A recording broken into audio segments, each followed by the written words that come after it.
Welcome everyone to the fourth and final program on Arch's 2021 Fun and Free Lecture Series. We're very glad to have everyone with us, both here in the Shields Room at the History Center and live streaming online via Zoom. I am Connie Haas-Zuber, the Executive Director of Arch, and I am honored to play host for this event. Our presenter today, Karen Richards, will be talking to us about Remembering the Flood of 1913. We have titled this talk High Water Marks. Your host today is Arch. Arch has been a leading force for historic preservation in Fort Wayne and Northeast Indiana since 1975, thanks to the support of its members and donors. And we welcome your support too. You can visit our website, www.archfw.org, to become a member or make a donation. It's right there on the home page. And thank you very much for your memberships and your support, which make wonderful programs like this possible. This lecture series, as a part of our community education program, is supported this year by funding from Arch United of Greater Fort Wayne and the Community Foundation of Greater Fort Wayne. And we want to thank them for their support. I'm now going to introduce our speaker, Karen Richards. She is one of our most popular and frequent lecturers because she's really good at it, and we're delighted to have her support with this. She's a master storyteller, she's a really good researcher, and she has just a good sense of what would make an excellent topic. So we follow her lead and go with her on what she thinks will be interesting on a given year. This year's topic was one we came up with and were able to find some pictures you probably have not seen before, thanks to the generous offer of Randy Harder, who shared some of his private historic postcard collection with us. So we'll talk about those pictures going on through. So without further ado, here is Karen, who has given so much to Arch, to give us a little bit more with today's presentation.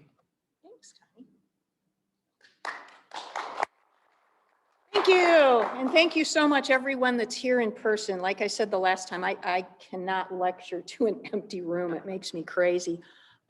Before I start, I want to just draw your attention to the photo that's up in the far right-hand corner.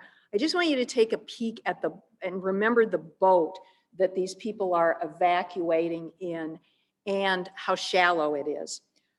Because that as an issue is going to play into my lecture.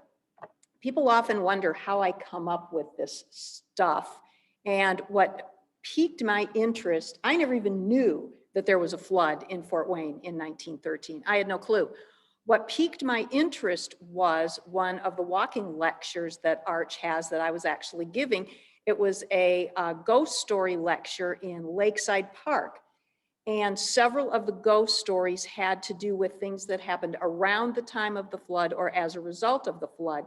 So it then piqued my interest. What is this flood thing? What happened? Where was it? What was it all about? What happened? So that's how I got the topic for this particular lecture. So I would highly recommend to you, we're starting our walking tours. They're fabulous. You'll learn so much amazing things. One of the things I like about history is anytime you do a research project or you go to a lecture, you find out crazy, weird stuff you never knew before. So to do this lecture, not only did I have to attempt to figure out where all the rivers were in Fort Wayne, but I learned an incredible amount about how socks are made. And so if you're wondering what socks and floods have to do with one another, you're just gonna have to stick around. So anyway, the flood of 1913, I am again going to thank Randy Harder and the History Center and Connie and Laura from Arch, because I am technologically challenged, and although I can pick a good photograph, I have no idea how to present it to you. So without all of them, this would not have happened. Randy Harder is a kind and generous man with the things that he has collected, and he has the most amazing collection of historic photographs and postcards that I have ever seen, and almost all of these are from his own private postcard collection. So a lot of these things you have never seen before and would not have seen if it were not for Randy. So the Great Flood of 1913. I think a lot of us will remember the flood of 1982. I was here for the flood of 1982, and at that point, Fort Wayne experienced what I think most of us thought was the worst flood that we had ever had. There were hundreds, if not thousands, of volunteers that filled and placed sandbags, and it was a Herculean effort to save parts of our city from flooding. For those of you who will remember, there were all the photographs of then President Reagan when he came to Fort Wayne to tour all of the destruction. In context, there were about 9,000 people during that flood who were displaced from their homes. It affected about 2,100 businesses and homes. And there was about $56.1 million of damage. And as a result of all the volunteer efforts in this city, Fort Wayne then got that moniker, the city that saved itself. Well, when you go back into time and really look at the flood of 1913, Fort Wayne and the rest of the Midwest, this was not just Fort Wayne, this occurred all over the Midwest, Ohio, Indiana especially. That particular flood in 1913 made the flood of 1982 look like a church social. The devastation was greater, the loss of life was greater, and the amount of dollar damage was huge. So let me kind of set the stage for this flood. Back in that period of time, this is a map of Fort Wayne. And I know it's difficult to see, and I don't know what to call this color, but the tan color in the middle is about 1900, if I remember. The brownish red is 1920. So somewhere in between those are what the limits, the city limits of Fort Wayne looked like in 1913.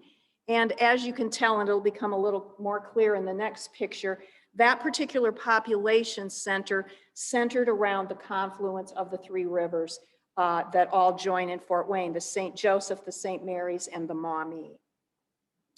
So at that point in time, Fort Wayne had a population of around just a little less than 80,000 people. So compare that with the well over 200,000 population that there was in 1982.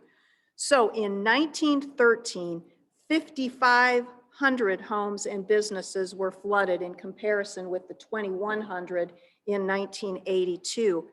15,000 citizens were left homeless. That was almost 20% of the population of Fort Wayne in 1930 was without a home because of this flood. The damage in dollars then was $4.8 million. You can multiply that by at least 25 to take that amount of damage and compare it to today's dollars. But probably the most tragic was that people lost their lives in 1913. And I want you to remember the photograph of that boat, and you'll begin to understand why. This city lost 7 people to the flood in 1913, and tragically 4 of them were children. So at that particular time, Fort Wayne had, I'm told, 3 newspapers, 2 of whom published a lot of information on the flood. And they ended up with a great kind of day-by-day account of how the water would rise, how much rain we had, and what was going on. So because of those 2 newspapers, which were the Fort Wayne Sentinel and the Fort Wayne News, we have a pretty good idea of how the flood progressed on a day-to-day basis. So I will get to this in a minute, but these are the bridges in Fort Wayne. So I guess we can do that now. Let's just kind of take a peek, and it's hard to tell, but coming down from the north is the St. Joseph River. Going off to the east is the Maumee, and coming up from the south is the St. Mary's. So this all began over Easter weekend in 1913, and Easter weekend occurred in March of that year. That particular winter had been an especially bad one, and March that year was still pretty cold, so there was still quite a lot of snow on the ground. So let's use that as kind of the basis. That, with all the rain that Fort Wayne got, created what we now call as the perfect storm for the loss of life and an incredible amount of flooding. So it's hard for me to explain this, but this little snivy of land that is kind of peninsular looking is actually lakeside. And when we start to talk about all the damage in lakeside, you can see why it was so bad, because lakeside is sandwiched in between both the Maumee and the St. Joseph River. So they both began coming towards one another and met in the middle in lakeside. The other place that was hit particularly hard, and I think this dot is approximately where the water filtration plant is, and that is the same area where the water filtration plant was in 1913. That particular area got hit first, just to kind of put this thing into background. So what happened? It all began on Easter weekend. And on that particular weekend, as I indicated, there was still a lot of winter snow melting. And on Good Friday, the first thing that started happening was a little bit of rain. Good Friday was March 21st. What first started happening was a little bit of rain. But the other thing that happened was an incredible windstorm. And winds whipped through the city at about 60 miles an hour, which is a huge gale force. It tore the roofs off of buildings, toppled chimneys, uprooted trees, and it actually smashed through one of the windows at the cathedral, which prevented the cathedral from having Good Friday services that year. The weather was so bad, we actually had, if any of you have seen the old movie Easter Parade, Fort Wayne actually did have Easter parades, and people would get all dressed up and women would wear hats and the whole deal. It canceled the Easter parade. So the big talk of the town was that women were upset because they couldn't sport their new Easter bonnet at the Easter parade because the weather was so bad. Rain continued throughout the weekend that weekend, Good Friday into Saturday into Easter, and that kind of laid the plan and foretold what was going to come the rest of the week. On Easter Sunday, March 23rd alone, Fort Wayne got 2 inches of rain on that particular day. So the rain continued so that by Monday, which was March 24th, in the early morning hours, another wind after that huge torrential rain came through Fort Wayne, and it ripped the roof off of the St. Joe Convent. Now, the St. Joe Convent was kind of attached to St. Joe Hospital because the hospital was basically a people that it was run by nuns. So the smokestack went through the chapel roof, and the newspaper reported that it took hours for the nurses to calm all the patients down in the hospital. So that was Monday. 52-mile-an-hour winds that day continued for several minutes. But again, the real concern became by the end of Monday, we had now received almost 3 inches of rain. By Monday evening, water surrounded, and again, I'm going to use the pointer. If you can see where the water filtration plant is, if you go up Spy Run and look to your right, behind the water filtration plant is the little neighborhood that I'm going to talk about. On that particular day, the streets right there are Baltus, Wagner, and Prospect. They kind of are sandwiched in between Spy Run and the river. Those were the very first houses to end up with water. So by the end of Monday, water had surrounded the 42 houses in that particular neighborhood. And when people went to bed at night, it was bad. But by the time they woke up Tuesday morning, as the paper said, water had seeped into their parlors. So what that meant is the water had come over the river, down the street, and most houses were built slightly off the ground back then because they were built on top of cellars, on top of basements. And you know how in old houses you'll have about this much of concrete or brick or something, and then the house starts. So the water had gone all the way over the rivers, over the streets, and up at least a foot or two to get into folks' homes. So at that point in time,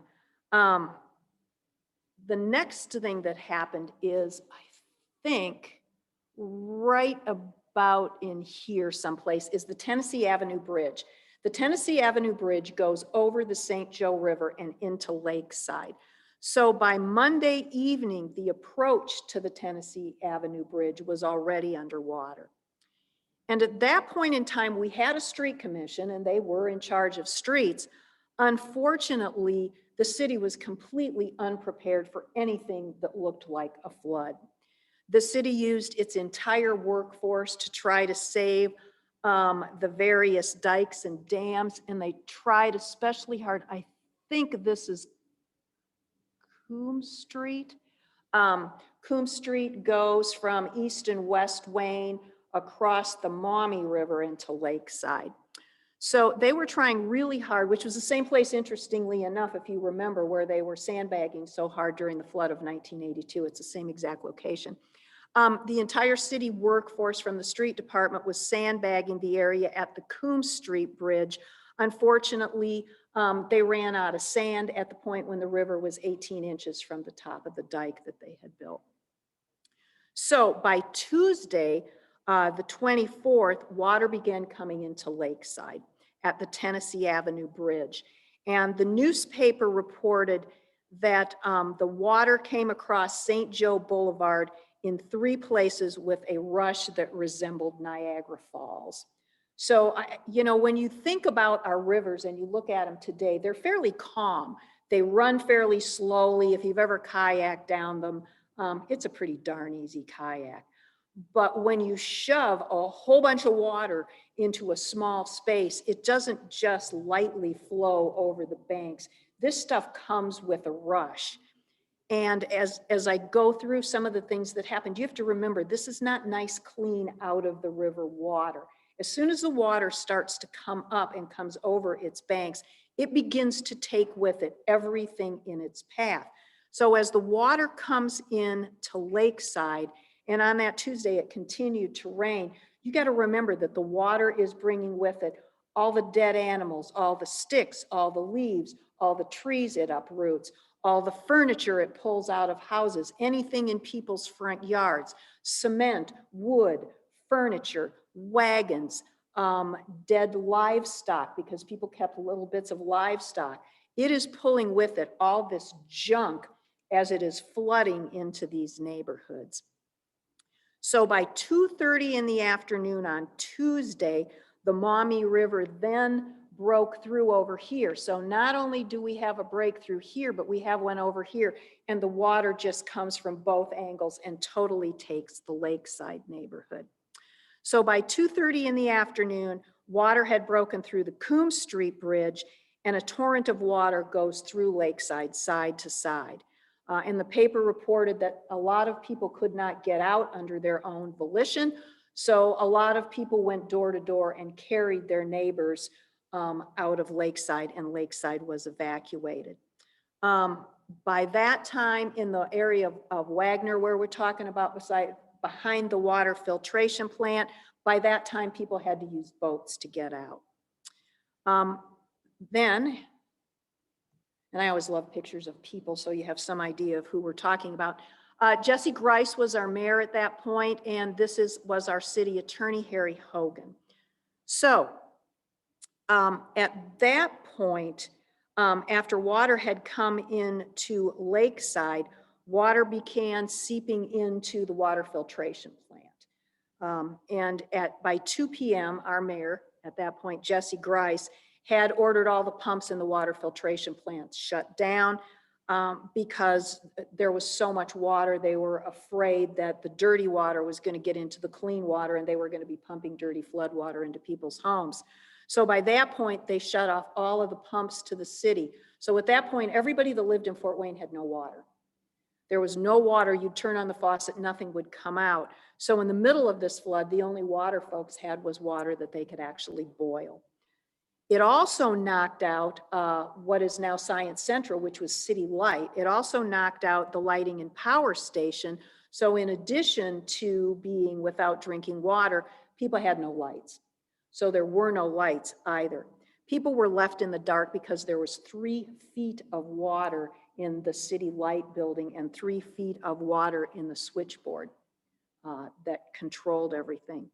By the end of business on Tuesday, every store in Fort Wayne had sold every pair of hip boots that they had in stock. And by the end of Tuesday, 3,000 families, not people, families, had been left homeless. And if all of this was not enough, this particular day also saw the first death. And I've seen different names used. I don't think the name really matters, but at that point, a lot of people did not have telephones.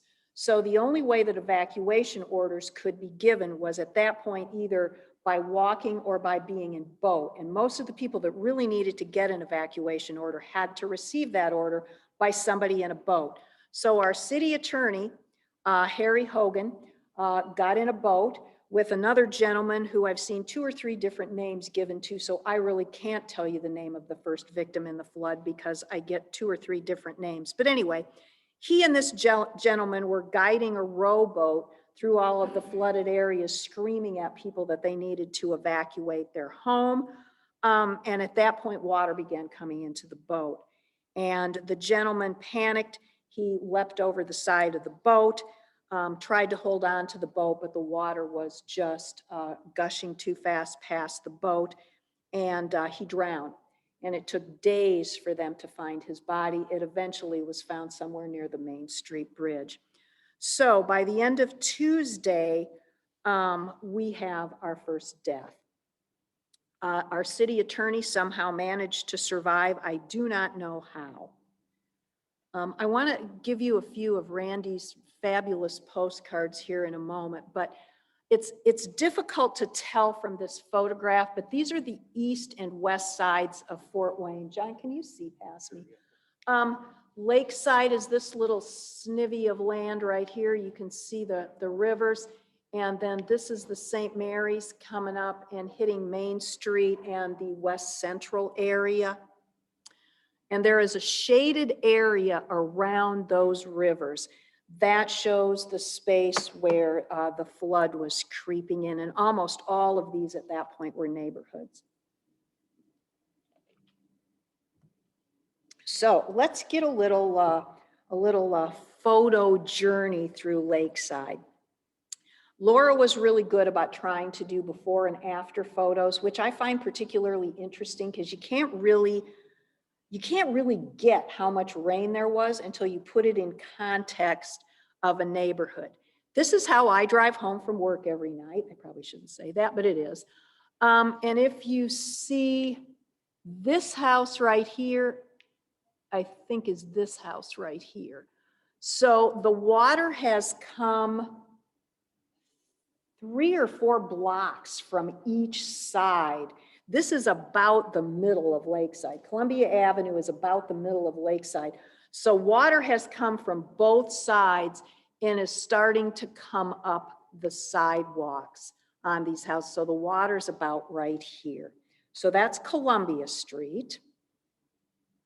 And you can see people and stuff in the street. This is St. Joe Boulevard. This building is still here, and I don't know if you can see it, but if you go up St. Joe Boulevard, it's like Dr. Feelgood's DJ service or something. And it's been there forever. This building right here is this building right here. And I want you to see this flood wall. That didn't exist. That's what existed back then. So here's your river. It's come over what is now a flood wall through the street, and this is the beginning, and it came all the way through here over to Columbia Avenue that we just saw. So you can see how deep the water is at that point. This is a similar photo, and I believe this is we're looking on St. Joe Boulevard. This is the puny little sandbag effort they had because the river's right there. This was the original Columbia Street Bridge. That bridge, it does not exist anymore, but if you're going into Lakeside from downtown Fort Wayne, that was the bridge you used back then. It is now a concrete bridge. But you can see how far the water, and I love the people all kind of standing around chatting about the whole thing. This is the Tennessee Avenue Bridge then and now. And the reason that I show this is, look at the street right here. Nothing is left Look at this. There's all this junk piled up around here, but look at all of the concrete and the blacktop or whatever in God's name they used back then. Look at how much is gone. There is nothing left. This whole thing is bare when it should not have been. That was all flood damage.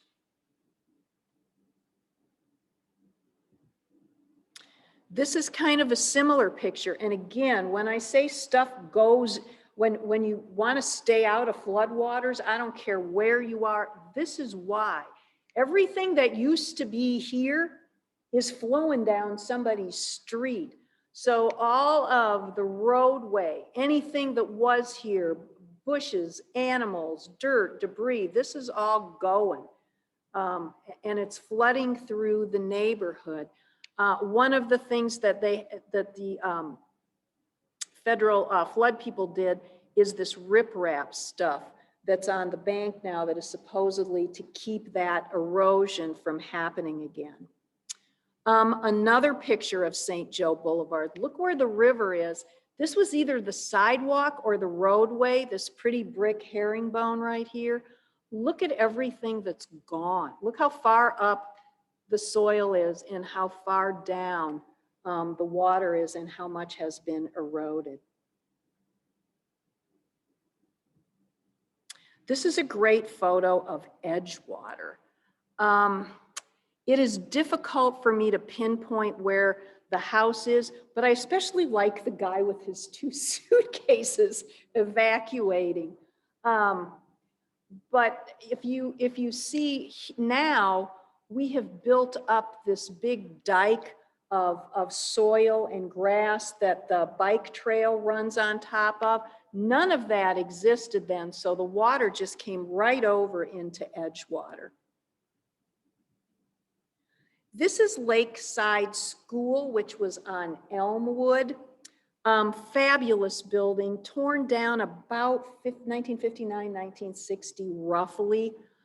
This is the crap they built in its place. I'm sorry, I'm not supposed to say bad words on lectures, but this is just a poor excuse for that lovely palatial building. Anyway, that was the local school at that point.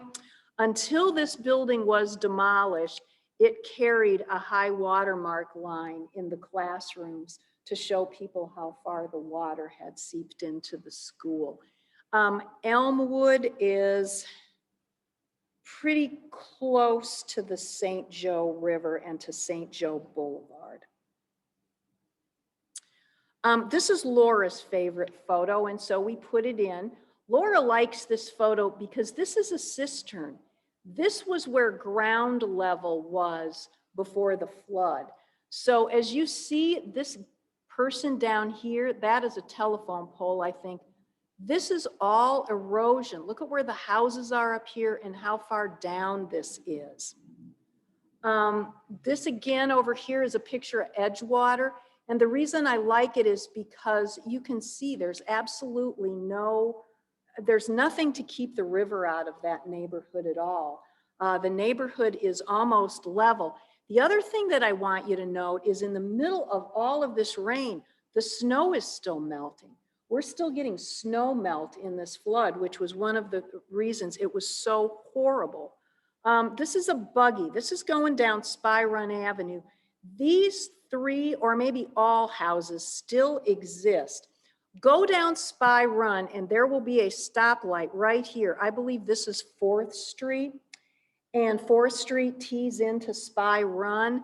And as Spy Run comes down here, Lawton Park is right in here. So those houses right there still exist. This is the Coombs Street Bridge. And the thing we like about these 2 photographs is it's difficult to see, but I want you to note that they had started building a new Coombs Street Bridge in 1912. They did not finish the Coombs Street Bridge on the other side until 1913 because of the flood. This is Spy Run. This is the Spy Run Bridge about where, this in here I believe is around the general vicinity of the old fort. This particular bridge, Don Hall's gas house would be somewhere around in there. So it shows you, you know, you've got river and flooding on both sides. This is a little closer to downtown. Again, that's the same area we saw before. This is the fairly dry side as the water is leaving. These are two guys doing what they call flood duty. And they're either at the end of the flood or the beginning of the flood, because these two guys are standing there waiting for the water to come over the side. I don't know what they were supposed to do when the water came over the side, but that's what they were doing. I don't know if they were supposed to then evacuate or what that whole deal was.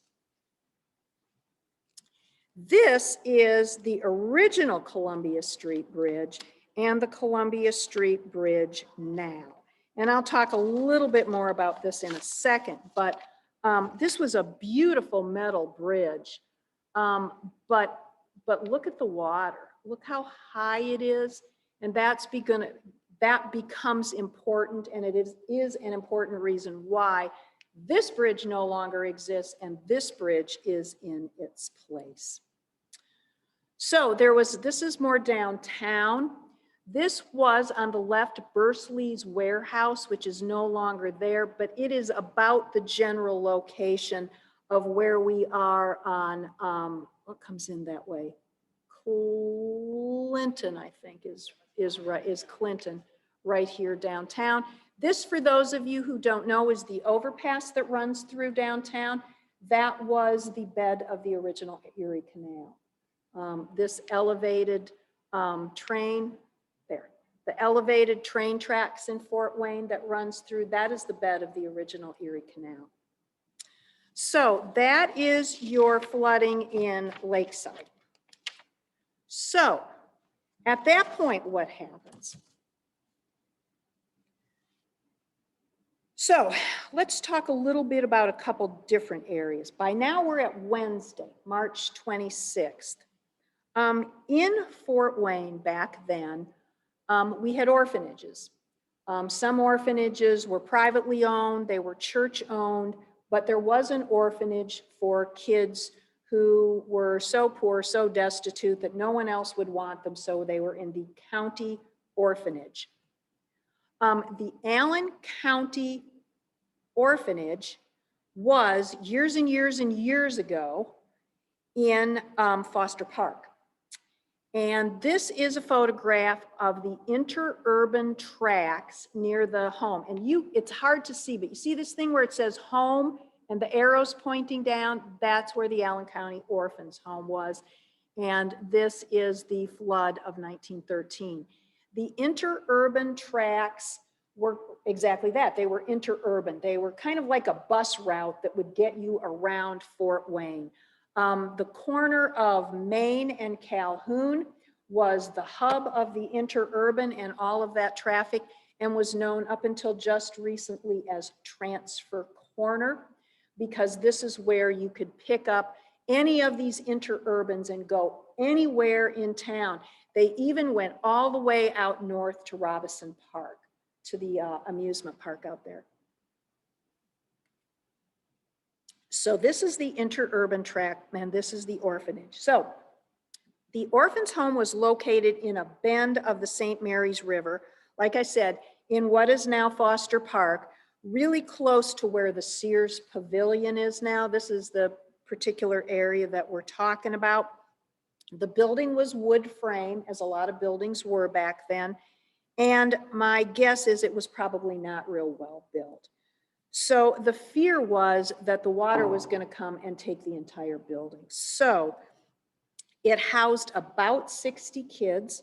As best I can tell, a lot of them seemed to be girls.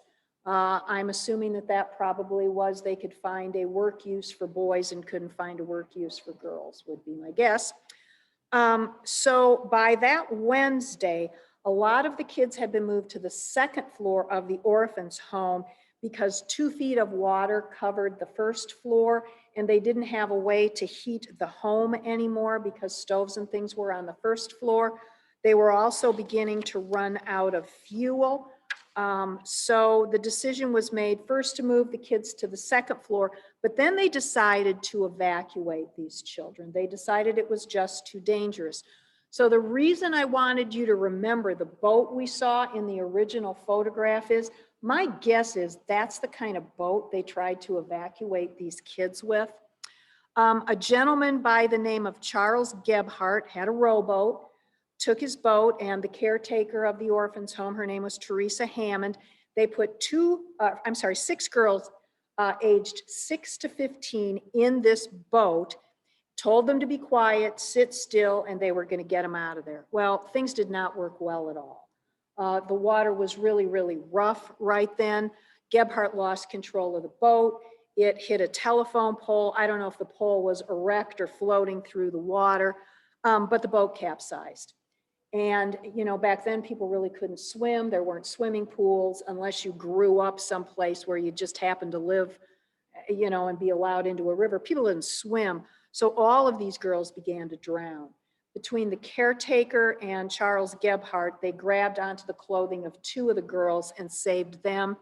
Gebhardt reported that he tried to hold on to another kid by holding his or her clothes in his teeth, but he couldn't manage to keep her above the water, and it was clear she had died, so he had to let her go. So she disappeared along with 3 other girls in the floodwater. The Sentinel reported the story on that and said that bystanders heard their frantic cries until they were hushed by the muddy, turbulent waters that covered them from sight. So by the end of that day, we had had our 2nd, 3rd, 4th, and 5th casualty in the flood. All 4 of those girls died. This is a drawing from a map that Arch has. Here's your road. Here's Bluffton Road right here, which I'm assuming is about in the same place it is today. Here is your river as it bends around. Here is your orphan's home. So I don't know if you can read this, in 1999, 2 little Girl Scouts decided they were going to honor the memory of the little orphan girls that died. And for the life of me, Connie and I and Laura have discussed this story. I don't get it. Okay, 4 little girls died. They put up headstones for 2 of them. Why they picked 2, why they picked those 2, I have no idea. But in Lindenwood, they pulled their money together and have 2 little headstones for 2 of the 4 girls that died. This happened in 1999. But other than that, there is absolutely no marker in Foster Park, no indication that 4 little orphan girls lost their lives in 1913 in that flood. Also then, by that time, Fort Wayne had had its 6th victim of the flood. That victim had actually been a volunteer. He'd been out in the elements. He'd been working to maintain the dikes. His name was Peter Monach, and he died at his breakfast table one morning of heart failure from overwork and exposure from being a flood volunteer. By the end of Wednesday, Lakeside, Bloomingdale, Nebraska, and Spy Run neighborhoods had all been evacuated. The rivers had crested at 26.1 feet, 11 feet above flood stage. So let's look at the St. Mary's neighborhood. This is the Main Street Bridge. You are looking, all right, I'm directionally challenged. You're looking away from downtown. So you're looking towards Paula's. Our guess is that this area right here is where there was a parking lot, and they're now building a new building right after you get over the bridge. But anyway, this is Main Street. These are idiots. There apparently are still lots of them today, and these are the 1913 ones. These are the idiots that decide they're going to stand on the Thiem Overlook. And I want you to remember that this is named after Theodore Thiem, because that we're getting there. So this overlook, which is actually close to Theodore Thiem's original home, these are idiots standing on the Thiem Overlook viewing the water. And I actually get on a boat in here, and this is probably 20 feet, 25 feet. I mean, it's a little hike from right here all the way down to the water. So that water's probably up that bank a good 25 feet. This is looking back towards downtown from Main Street. So if you can see the river right now, look at where it was back then. Look how tall that water is.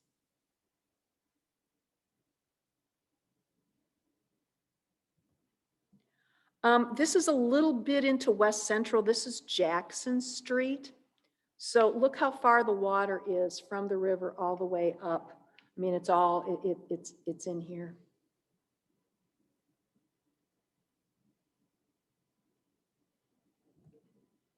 These are more idiots. This is the top of the theme overlook. I mean, look, when I say it's 20 or 25 feet, I'm really not kidding. I mean, that water is up a significant way. And these are people standing right here. And I want you to remember this house right here, because for those of you who went to my last lecture, and I talked about that house, we're going to talk about it again. I love the way things loop back. History's so much fun. Everything loops back. So anyway, that's more fools standing there. This, I am not that familiar with this because I'm not from Fort Wayne, but this is the VC greenhouses on, I believe it's Thompson Avenue. These greenhouses represent the only fire that was as a result of the flood. And these greenhouses not only were flooded, but they also, and I don't know how, but they also caught fire. And so they were totally destroyed in the flood. But look at those greenhouses, how far the water is. This is the Main Street Fire Station, hence the high water mark. This is the high water mark, which is on one of these, and I'm sorry, I do not remember which. You'll have to go peruse the station yourselves. And if I remember correctly, and I know I'm right, this is Paula's Restaurant right here. And I want you to take a little snippet look at this building back there, because we're going to talk about that in just a minute as well. This again is morons.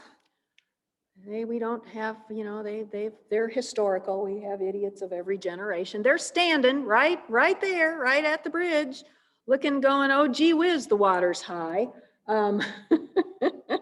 This is the main, what existed then as the Main Street Bridge, and it's totally different now. That bridge has been replaced with a concrete bridge. But that again is the Main Street Bridge, and I think the house we're going to talk about in a second is right there.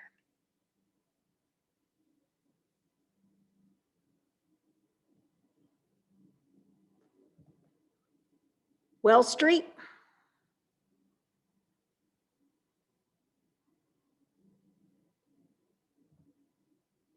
Looking the other way on Wells Street.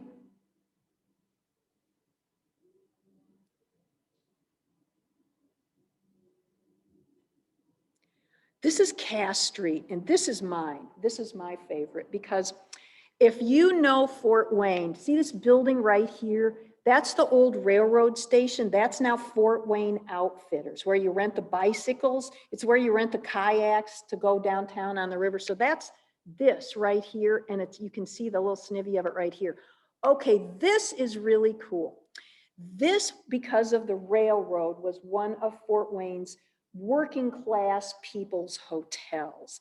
It was mostly for men, and it was mostly for blue collar worker, railroad worker people. But the reason I love this, and the History Center actually has the greatest photograph of this hotel. The name of this hotel is the Lakeshore Hotel, which I don't know why that tickles me so much. The Lakeshore Hotel was torn down many years ago, probably when we stopped having a lot of itinerant rail workers coming through Fort Wayne. So anyway, that brings us to Thursday, which was March 27th. By March 27th, it's decided that It's kind of like that Jaws quote. I think we need a bigger boat. So thinking that we probably need a bigger boat to rescue the rest of the kids at the Allen County Orphans Home, they actually do the right thing and they get a bigger boat. So they send to Chicago for a boat, and they get a crew and boats on a special train from Chicago to Fort Wayne. And the remaining 55 adults and children are rescued from the Allen County Orphans Home. They used a larger boat, and it actually had some kind of propellant of some sort on it.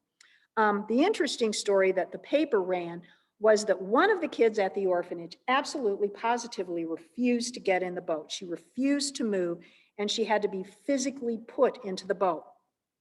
Her name was Opal Jacobs. The reason she didn't want to get out of the boat, into the boat, was she was the kid that fell out of the first capsized boat and got saved.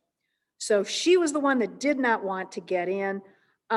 They had to force her into the boat, and the rescue at that point was successful. However, as soon as the boat pulled away from the orphan's home, the entire front porch of this building detached and began to flow down the floodwaters.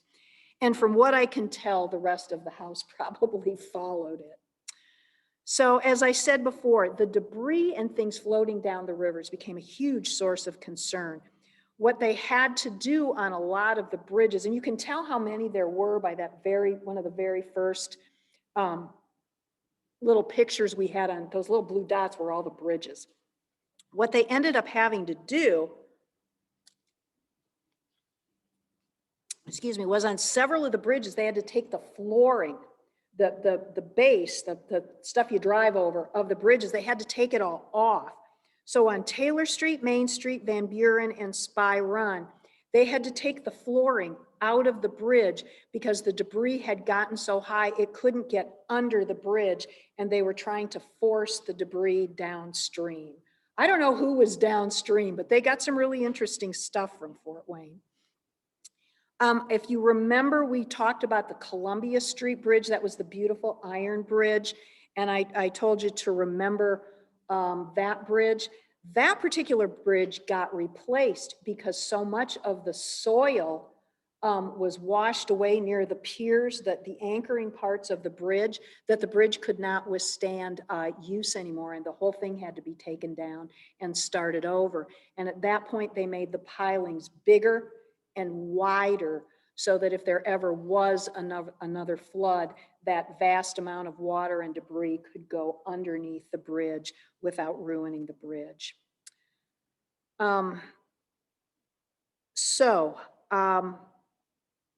This is Friday by now.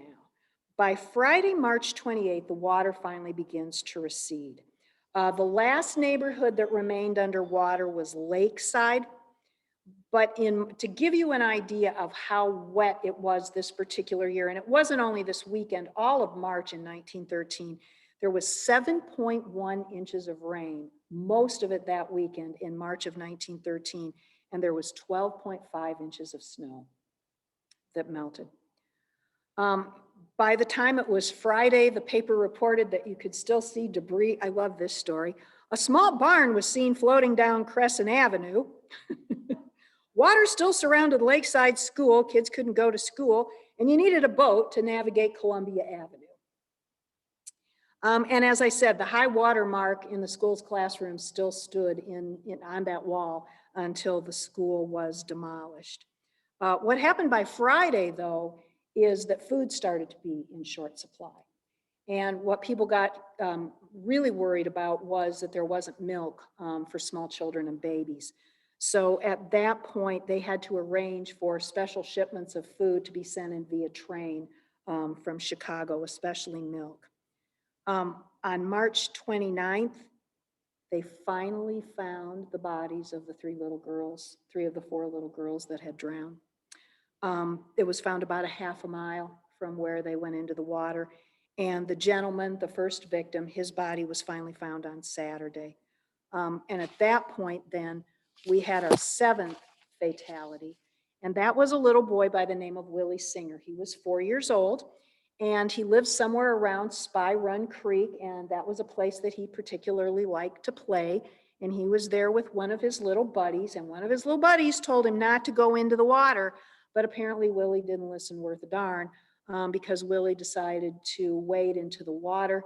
He ended up being swept away by the floodwaters, and even though they were able to call for help, he ended up dying. And so he became our 7th victim of the 1913 flood. We talked a little bit about how the newspapers covered the flood, but they were not the only people to cover the flood. Some of my favorite flood stories came from a newspaper, and I should have written this out because I didn't get it until I started saying it. The paper is called the Ravling. I thought that meant like rave, like rave review, so it was the Raveling. It's not the Raveling. Yarn unravels, it's the raveling. So the paper, the little company paper for Wayne Knitting Mills was called, I love this, you can't make this stuff up, Wayne Knit Ravelings, Newsy Bits for Fort Wayne Knits. So they had pages of this little company newspaper that they devoted to Wayne Knitting Mills' experiences during the flood. And the reason that I took my pointer and pointed to that little bit of building behind where Paula's is now, if you go behind Paula's now, that is the leftovers of Wayne Knitting Mills. And this was the funnest thing I learned in this lecture. Okay, so Wayne Knitting Mills was huge, huge. This is the office which sits on Main Street. This building goes all the way back. It probably stops, what, like right maybe in here now, went all the way back to the railroad tracks, all the way over behind to the curve. This thing was huge. It was gargantuan.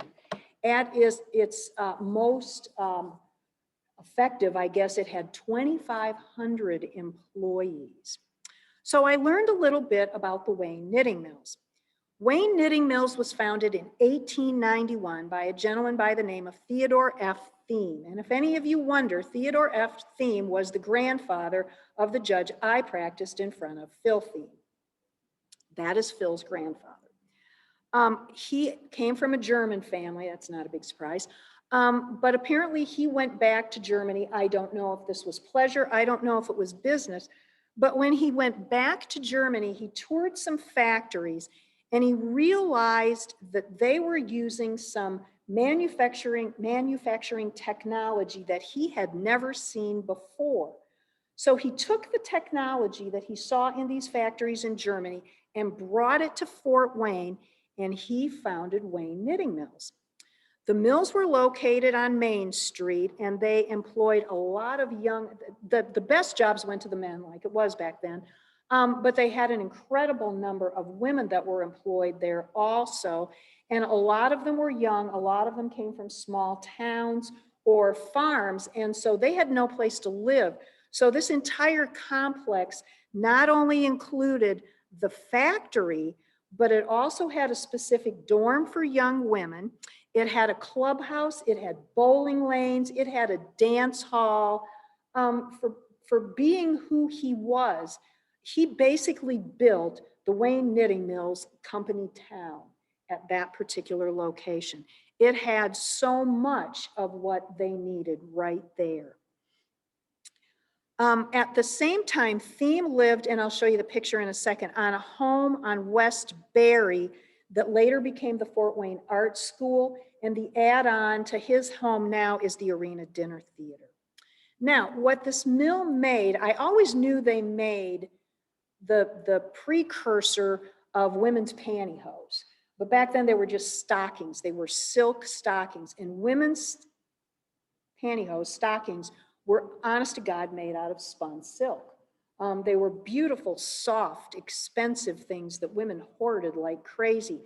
But what I didn't know is that this particular mill also made socks, just regular socks.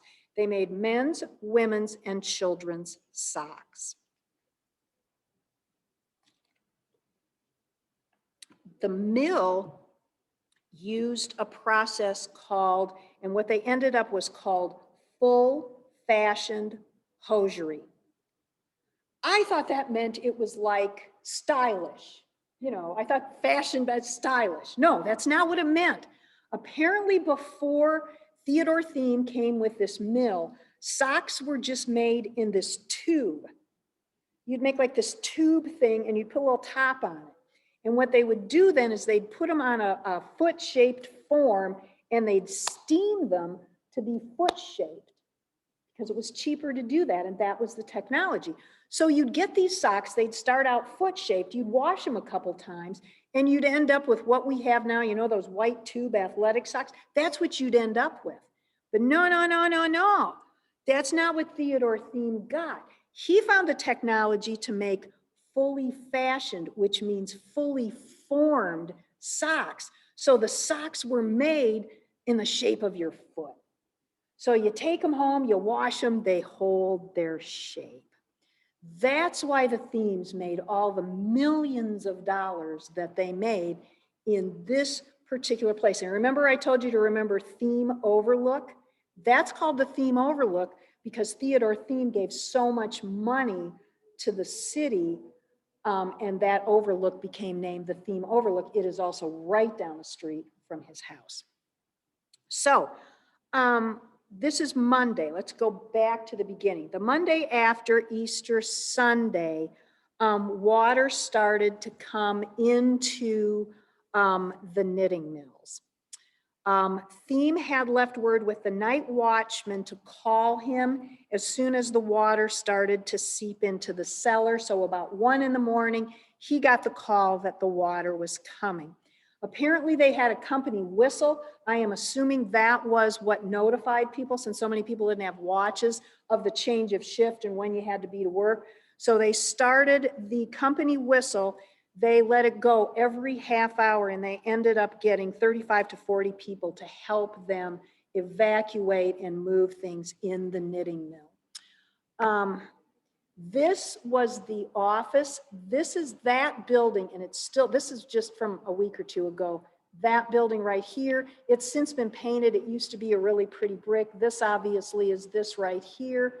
The river is just kind of across the street. So look how high that water is already. Anyway, so the water got higher and higher. Thiem could not get over, even on Monday, the Main Street Bridge. So we followed the railroad tracks to his knitting mill. And the first thing he made sure people would do was moving the yarn, because they stored the yarn to make the socks in the cellar. And they were afraid the yarn would all get waterlogged and it would be ruined and they wouldn't be able to use it. So they assembled and began lifting the yarn, first on top of packing cases, and then they realized that things were going to have to be moved to the first floor and then to the second floor. So the yarn first got moved to packing cases, then the first floor, then the second floor, and finally the third floor. Wherever there was space, they put yarn, and about 1,200 cases of yarn were eventually moved. The notes I read was that a case of dry yarn weighed 500 pounds. A case of waterlogged yarn weighed 1,500 pounds. So by Tuesday, now water's getting into these offices, the offices. So they must have been pretty nice because Thiem was worried about his office. So they pulled up the Oriental carpets. They tore up all the rest of the rugs. They put the furniture on stilts, and everything of value got moved to the second floor, including the telephone switchboard. By Tuesday, water started coming into the factory. Here again is another one of your high water marks. And it's somewhere in here on the front of the building, and I'm sorry, I just don't remember where. But this is the building as it exists today. This is Runyon Street, so you can see how high the water is. And I think the building originally went still up Runyon Street. This still exists, but unfortunately the name is no longer above it. This is the Silk Hosiery entrance. And you can tell because it says Silk Hosiery. That's no longer on the building, unfortunately. Anyway, so by Tuesday, water's in the factory and in the clubhouse. The clubhouse basement loses all 3 of the bowling alleys and their brand new oak dance floor. They got the billiard and the pool tables out of there and everything they could move to a higher floor but the piano. I have no idea what kind of piano this was, but the report from the company newspaper was that they had to leave the piano, which was reported to have spent the entire week floating around the clubhouse on the water, denting all of the sprinkler system pipes and the plaster. However, when the floodwaters receded, they dried out the piano and it was almost as good as new as it was before the flood. It was worried that the girls, as they called them in the dormitories, were by that point out of light, out of water, didn't have any heat. So there were all these accolades for all these young gentlemen who came to rescue all the girls out of the girls' dormitory. And the paper probably correctly pointed out that they were not just doing their civic duty, they were currying favor with the young ladies, which I took to mean they were all looking for their next date. So by Saturday, finally, at Wayne Knitting Mills, the water's pretty much gone. The paper gave great accolades to the flood for killing all the rats that inhabited the company basement. Gave great accolades to a guy by the name of Jack Cavalier for saving the factory cat. And from a couple of people who didn't drown trying to save the young women. Mr. Thiem apparently managed to save most of the yarns, mills, and the 2 company trucks, but unfortunately in the distraction forgot about his own car, which was left in his garage for 4 days with water up to the cushions. I doubt that went very well. Various other employees reported that they could take the opportunity to see if they could float because the water was so high in their homes that they used the top basement steps as a launch pad to launch themselves into the water of their basement to see if they could float. One of the employees from Wayne Knitting Mills said he actually could float because as he fell into the water with his wooden leg, he just determined that his wooden leg did indeed float and kept him afloat as well, unfortunately making it difficult for him to get back to his feet. So Wayne Knitting Mills gave us some really, I thought, really cute stories. So here's the ladies. Here's our ladies. And here is the building where they are standing in front of. Here is the water in the actual mill itself. And just if you're wondering where Theodore Thiem's home was, this is Theodore Thiem's home. Arena Dinner Theater is the building attached to the back. Now, we have some great other photographs from the flood. But one of the things that I was wondering is, all right, you got 20% of the population homeless. Where did they go? Well, I never could find a good answer. I have no idea where they went. I could trace the orphans from the Allen County Orphanage, went to First Presbyterian Church. I know that some of the lodges took in people who were homeless. I am assuming people did and churches did. But the story from my last lecture that loops around to this lecture that proves that people took folks into their home was that Carol Lombard's favorite memory of growing up in Fort Wayne was her mother's efforts as a volunteer during the flood of 1913, taking various and sundry people into their home, but also acting as a kind of a call center, because back then very few people had telephones, but Carol Lombard's mother had a telephone. So people were able to come in and attempt to get messages by telephone to their family members. There was a flood effort. It was centered, photo on your left, in the Electron building, which still stands today. It's the law offices of Barrett and McNagny, and is, as the crow flies, that away half a block. At that point in time, however, it was the Lincoln Life building. It became the headquarters for the Flood Relief Committee. Basically, City Council spent all of their money fighting the flood, what little they had. So apparently there was no money left to assist people.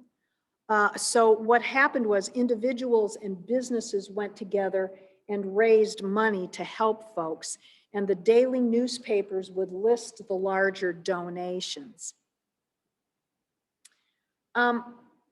This is Bloomingdale. One of the things I thought was so interesting is, I mean, really, I don't doubt why people died, because this is how folks are getting out of the flood. This is a horse-drawn wagon. This is Bloomingdale. Here's one of the rowboats. I mean, I'm not surprised that these things capsized. The boat to the orphans' home, obviously, is the picture on the right.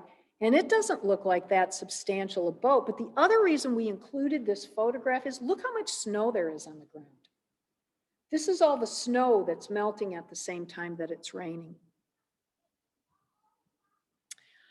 This is a horse-drawn wagon carrying a boat to where it needs to be.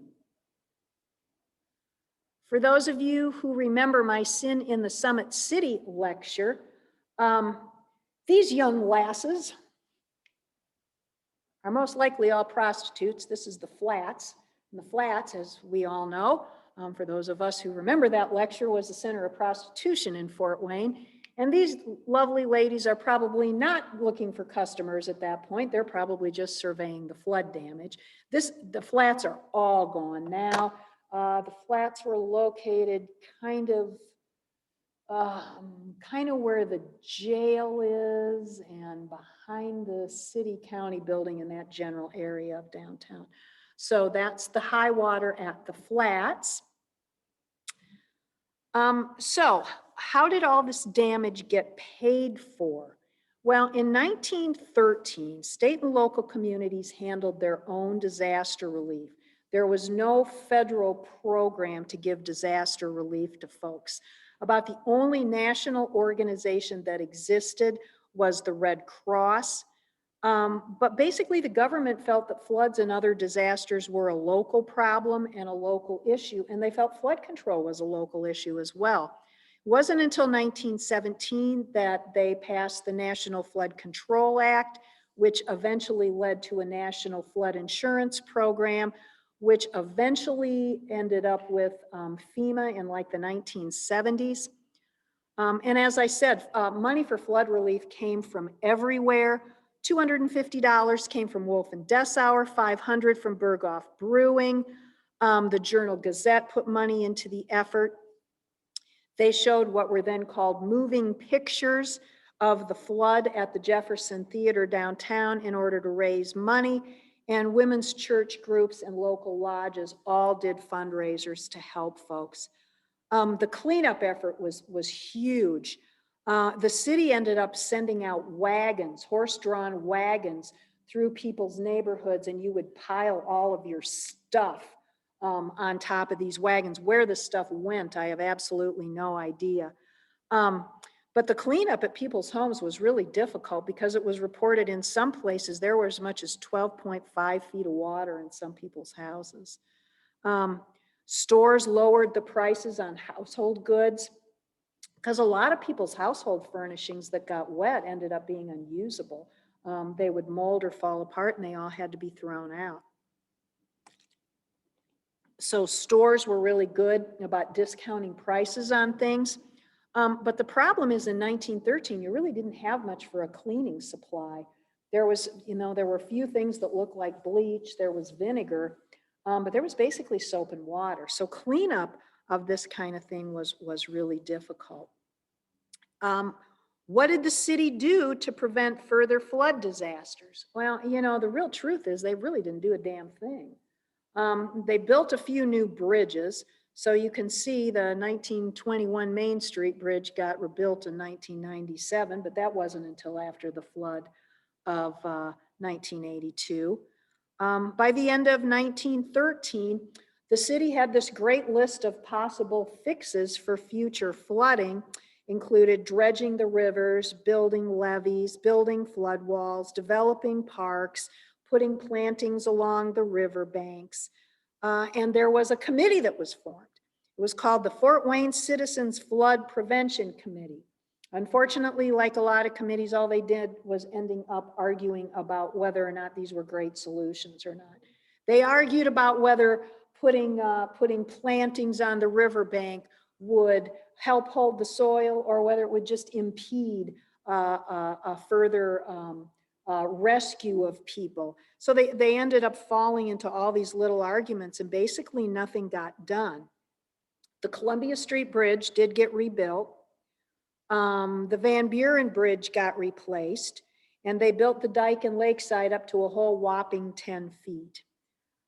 It wasn't really until the flood of 1982 that the government really did anything. And I think the lesson of this lecture is pretty much that those people who don't know their history and don't understand their history do indeed repeat the same mistake over and over and over again. We had an incredible disaster and loss of life in 1913 that this city didn't learn a thing from. We basically did nothing between then and 1982 to prevent the flood that we had in 1982, I think because people never really had a grasp of how bad it was in 1913. So that is the high water mark. Does anybody have any questions? Thank you, Karen. Certainly. I learned a bunch from that. And I want to invite the people who are watching this via live stream that when you go to the bottom of your screen, there is a little button that says chat, and we invite you to type in questions there and they will be relayed to Karen. Anyone in the room have questions? John? Yeah, John. Clarify again where the orphanage was. Is it when you The went across orphanage, Upton Road Bridge? yeah, the orphanage was in Foster Park, about where the Sears Pavilion is now. It was kind of sandwiched in between the St. Mary's River and Bluffton Road. Okay. And that's where that Yeah, they lost 4 little girls there. And I mean, the difference is we didn't lose any life in 1982, thank God. But we did lose 7 people in 1913, and with a population of less than right around 80,000 people, that's a pretty significant loss. Anybody else? Anybody virtually? Thank you very much for coming. Before we end, I am working on lectures for next year. I probably need some help on one of them. I have suggested to Connie that I am fascinated by the farmhouses that are dotted throughout our city, that were farmhouses back in the day, but that the city has grown up around them. If any of you have any great information about a farmhouse within the city where the city has grown up and sort of encapsulated it, I would love to have that information through Arch because it will save all of us a lot of work. So please stay tuned for next year's lectures. If I can get enough information, that will be a lecture. If not, we have several others. And thanks again to Todd Pelfrey at the History Center for helping me and for giving us this gorgeous room for our lecture. And thanks everybody for coming.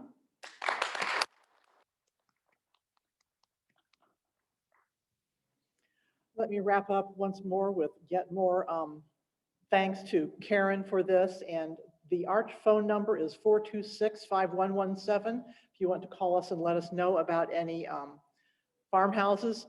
Laura and I are both, when we're out and about around town going, that might be a farmhouse. And so we, write it down or call each other real quick so we can get the address. So we'd appreciate your input to that because I think it's a wonderful idea. Thanks again to Randy and the History Center and the Allen County Public Library, who we use as resources for these lectures, and to our funders for this. And finally, we do appreciate your support. We welcome you as members and donors, and our website, archfw.org, awaits you. Thank you so much. We look forward to seeing you next year, January through May, for our upcoming lecture series. And don't forget the walks. There is a Yes. question.